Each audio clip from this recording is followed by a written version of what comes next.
Hello everyone and welcome to this next lecture on cysts of the jaws and oral soft tissues.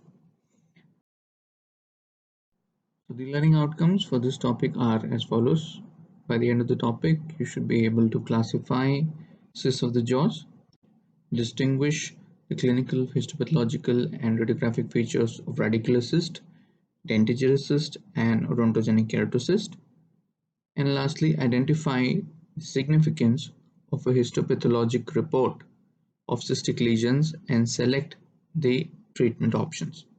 Okay, so in this lecture I will be focusing on the first two learning outcomes, and the third learning outcome will be achieved through the case-based learning sessions that we do through the Google Classrooms. Right. Okay, so the first and foremost and the most important thing is to understand the concept of cyst. Okay, and to understand the concept of cyst, it's important that you understand the definition and you should be able to recall this.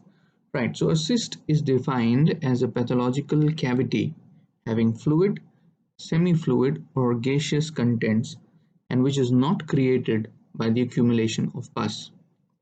Most cysts, but not all, are lined by epithelium. Okay, now this particular definition is very self-explanatory and is very easy for us to understand. Okay, so the most important term here that you've got to understand is, first of all, it is a pathological cavity, all right, which may or may not contain which may contain fluid, semi-fluid or gaseous content, but certainly it never contains pus. All right, because if it contains pus, then it's called an abscess. Right, now these cysts which may contain fluid, semi-fluid or gaseous contents are most often lined by an epithelium, okay, which is also called its cystic lining. All right, but some of them, there are cysts that also are not lined by epithelium. All right, so with this definition, this interesting point, that which are the cysts that are not lined by epithelium in the oral region. So number one is the mucus extravasation cyst of salivary glands, okay, which are commonly called as mucoceles. Okay, the second is aneurysmal bone cyst, and the third is solitary bone cyst. Okay, so these three cysts are the only cysts in the orofacial region which are not lined by an epithelium. Okay, so it's mucoceles, aneurysmal bone cyst abbreviated as ABC, or solitary bone cyst. Okay, so let's now look at the classification of cysts of the jaws and how we actually categorize them. Okay, now the cysts of the jaws can be divided into two types: epithelial lined and non-epithelial lined. Okay, so the epithelial lined cysts may be either developmental in origin or inflammatory in origin. Okay, so what do you mean by developmental and what do you mean by inflammatory? So the word developmental means if they arise from any of the remnants of the dental uh, developmental apparatus, okay, which I will explain in my next slide. Okay, that means if it arises from any of the parts or any of the cells that are remnants of the development of tooth, that's called developmental in origin. Whereas inflammatory in origin are cysts that arise secondary to inflammation. Okay, so inflammation triggers the formation of these cysts. Right. Okay, so now this is a picture that you must all be familiar with. So this is the bud stage, where there is an invagination of the oral epithelium into the connective tissue, giving rise to the enamel organ, right? So this is the enamel organ, and this is the condensation of the ectomesenchyme, which will eventually give rise to further on this tissue. From the bud stage, it goes into a cap stage, right? And from a cap bell stage and advanced bell stage, so on and so forth. So all along during when we've studied about the developmental stages of the tooth, what you've actually seen is that there are different types of cells that are responsible for different structures that develop in the dental apparatus. Okay, now many of these cells, right, for example, the inner enamel epithelium, the outer enamel epithelium, etc.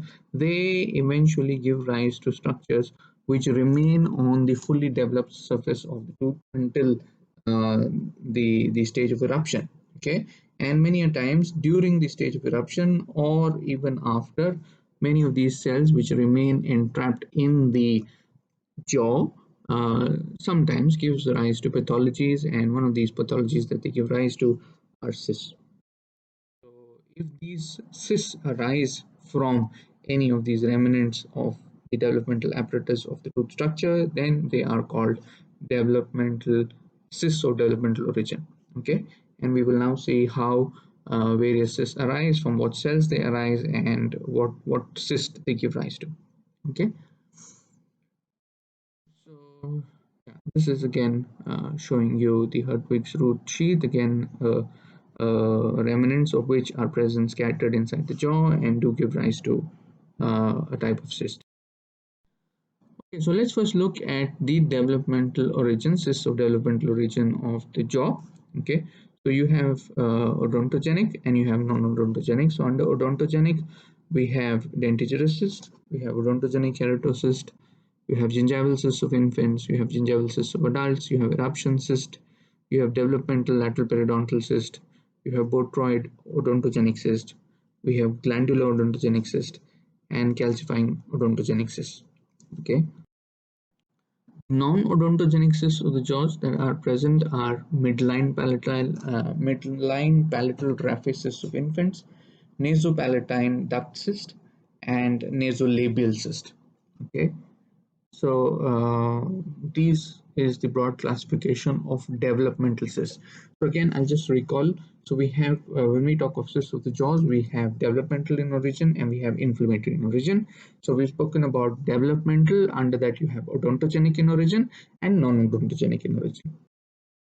Okay, so now let's look at inflammatory origin, cysts of inflammatory origin. So under that we have radicular cyst, residual cyst, periodontal cyst, and juvenile periodontal cyst, and inflammatory collateral cyst. Okay, so four inflammatory cysts of in origin that are common in the jaws. Okay, so this is basically broadly how cysts are classified. Okay, now in this list that you did see that in the lecture, there are certain cysts there are certain names of cysts that are highlighted in red, and the reason why I have highlighted them in red is because my lecture is going to focus primarily on explaining these lesions in detail. Okay, the rest of them are covered as part of my notes, and if you have any query, you can feel free to post them in the classroom. Okay, now that we know the different types of cysts, the classification of cysts, something that we need to know, that you need to remember, is the general order of occurrence. And for your information, the most common cyst of the jaw is a radicular cyst. Okay, followed by dentigerous cyst, followed by odontogenic keratocyst, nasopalatine duct cyst, solitary bone cyst, calcifying odontogenic cyst, and eruption cyst. The rest of the cysts are very, very rare. Okay, now an important question that is always asked to students, most probably in vivas or in interactions, is which is the most common cyst, and most of the times the students are able to answer the correct answer, which is a radicular cyst. But when you're asked why is radicular cyst the most common one, many of you fumble. So I'd like to give you this answer here at the outset. The most common cyst is radicular cyst, and the reason why radicular cysts are common is because it is of inflammatory origin, and the actual inflammation that triggers the formation of radicular cyst is secondary to dental caries, right? So under the sequelae of dental caries, you have read that dental caries begins as either pit and fissure or smooth surface caries, which progresses from the enamel to the dentine, then to the pulp, and then to the periapical region, where it could give rise to an abscess, apical periodontal lesion, or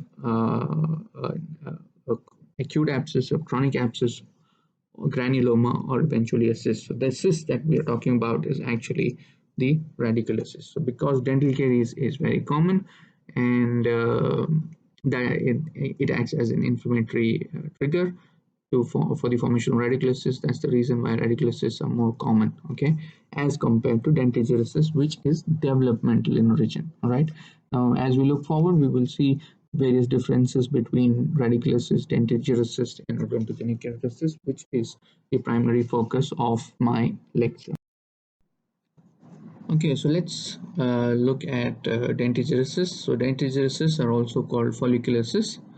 Now these cysts actually develop from the reduced enamel epithelium, right? So as I just showed you in the previous slides, reduced enamel epithelium is the remnants of the outer enamel epithelium and the inner enamel epithelium, which are present on the outer surface of the enamel and protect the enamel structure of the tooth, right until it actually erupts into the oral cavity. Okay, so this cyst actually develops from this cells of the developmental apparatus.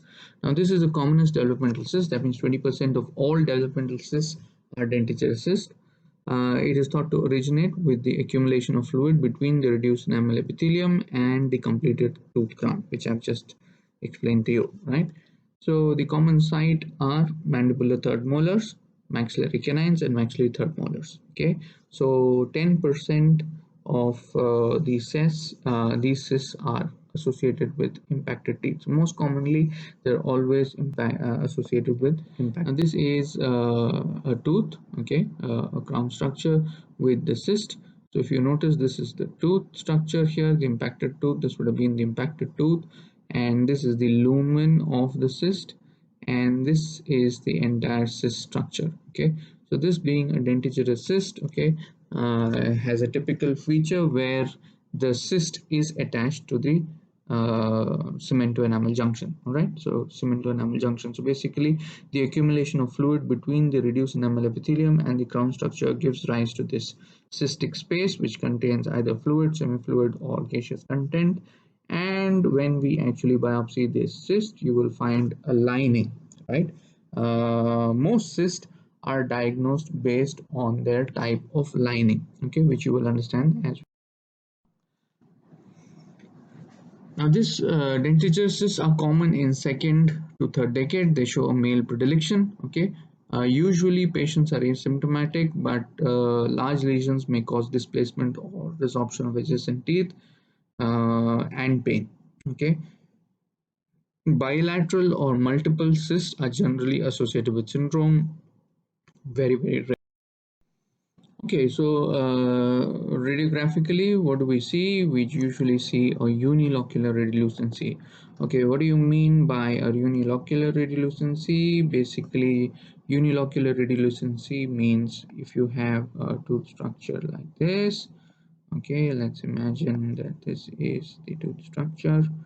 Okay, you usually see a radiolucency, a single radiolucency around the impacted crown. They are around encircling the crown of the impacted tooth, okay, or unerupted tooth. So single radiolucency is called a unilocular radiolucency.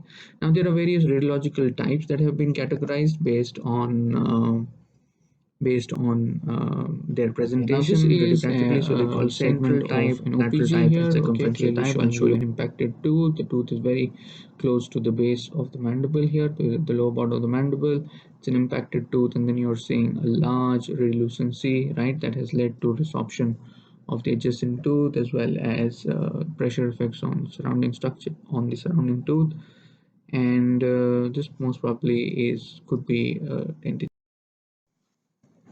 Okay, so this is another picture of a case where there's an impacted tooth, okay, and there is this large radiolucency that you are seeing, okay, with a sclerotic part, right? So these sclerotic margins basically clearly indicate that the tooth, that the lesion is growing slowly, giving enough time for the body to be able to produce surrounding bone to try and contain the effects of the lesion. All right. Okay. So this is the slide that shows the different radiological types. So this is the central type, where the radiolucency is centered around the crown of the tooth. Okay, and if you notice it as compared to B, which is the lateral type, wherein the larger part of the relucency is on one side of the crown, and circumferential type, where it actually encircles the entire crown as well as extends down to the to appear to be covering up the root surface as well. Okay, so these are the three radiological. Okay, so this is a picture of a patient. A PNS view, lateral view shows the arrow that is pointing to the tooth touching the roof of the right maxillary sinus. All right, and you can see how deeply this is impacted, and this tooth also had radiolucency around it, which was diagnosed as dentitis. So different cases that of patients that I've been able to put up on in this lecture for you to understand that in various different situations in impacted teeth, it can give rise to a cyst, and most commonly the cyst that it gives rise to is the. Right, so we have the clinical features that we've gone through. We've gone through the radiological features, and now let's look at the histopathological features. So once we've got the cyst, right? If we think it's a cyst, then we've got to remove it, right? So there are various surgical procedures that are done, which will be explained by my colleague from surgery at the end of this topic on cysts.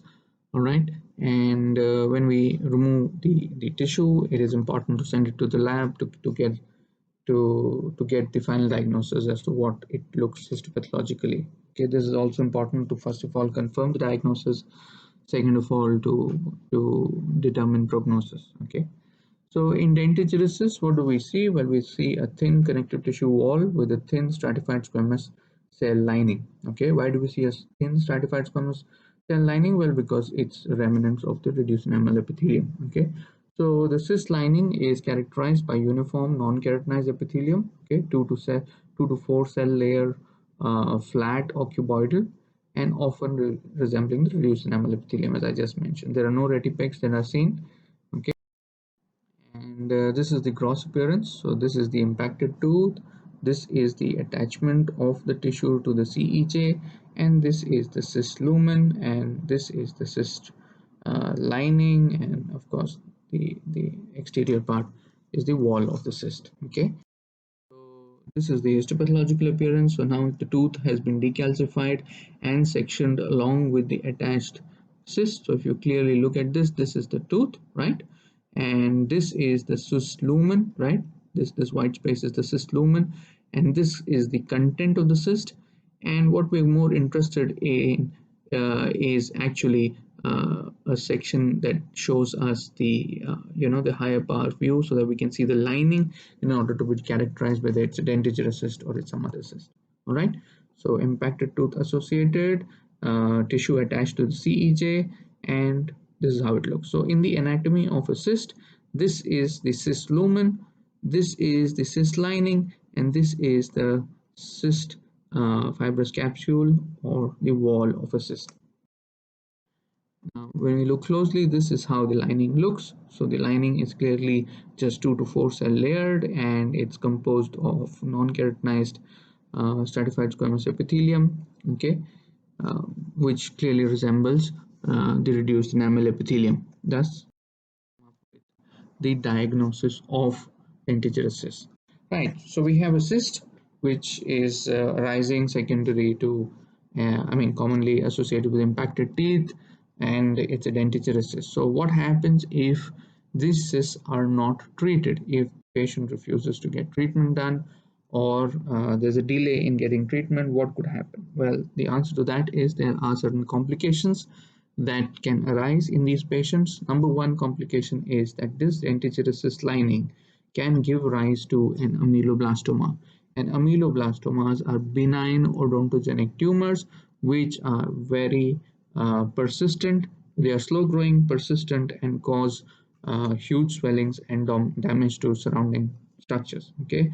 Second complication that can arise is it can give rise to the lining can give rise to squamous cell carcinoma, which is a malignant tumor of epithelial origin. Again, this is very dangerous, right? Or thirdly, it can give rise to a mucoepidermoid carcinoma from the mucus cells, right? So where are these mucus cells coming from? Well, sometimes in dentigerous cyst, you do have some cases where you have scattered mucus cells, and if there are a large number of mucus cells that are seen in the histopathology, then there's always a risk of a mucoepidermoid carcinoma arising in that. So these are the common three complications that can arise, right? So it's very important for us to advise patients who have impacted teeth to actually get them removed.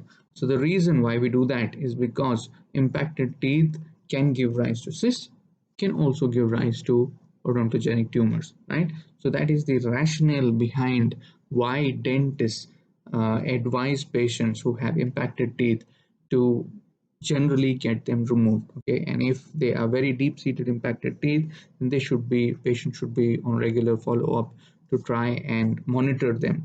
Okay, if there is any increase in size, if there's a radiolucency that develops along with it, uh, then they need to be treated. Okay.